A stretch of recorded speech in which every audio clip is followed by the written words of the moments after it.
আজ সকালে ঘুম থেকে ওঠার পর মা বলে দিচ্ছিল ঝুরি বাদাম গুঁড়ো ডিব্বায় পুরে নিতে। আমি বললাম ঠিক আছে।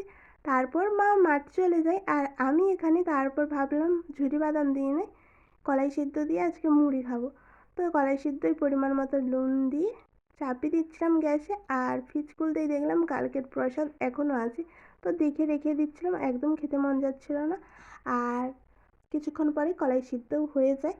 তো দিদি আর আমি খেয়ে নিচ্ছিলাম। আর তোমাদের কাদের কাদের আজকে উনুন পুজো অবশ্যই কমেন্ট করে জানিও। আমাদের খুব একটা এই পাশে প্রচলিত নেই এই পুজোর ব্যাপারে। যাই হোক, আমার খাওয়াটাও কমপ্লিট হয়ে গিয়েছিল মুড়ি। আর তারপর চলে আসি আমি রান্নাঘরে, যেখানে সবজি ছিল পুঁই ডাঁটা, ভেন্ডি, সঙ্গে ছিল ওল কিছুটা কেটে নিচ্ছিলাম আর আলুও কিছুটা কেটে নিচ্ছিলাম। আর এখানে একটা সবজির তরকারি করব ওল আলু পুঁই ডাঁটা দিয়ে। আর এখানে ভেন্ডি মাছ দিয়ে টক করে নেব ভাবছি। তো চলো কতটা কী করি। তো তারপরে ভাবলাম হ্যাঁ এটাই করে নিই। তো যেরকম ভাবনা সেরকম কাজ শুরু করতে লেগেছি। মাছগুলো ভালোভাবে পরিষ্কার করে হলুদ নুন দিয়ে মাখিয়ে রেখে দিই, আর ভাতও কমপ্লিট হয়ে যায় কিছুক্ষণ পর। একে একে তরকারিগুলোও করে নিচ্ছিলাম। করার পর এখানে দুপুরের মেনু তো দেখতেই পাচ্ছ, সবজি নর্মাল, ডাল আর ছিল টক, আর এখানে ছিল আলু মাখা।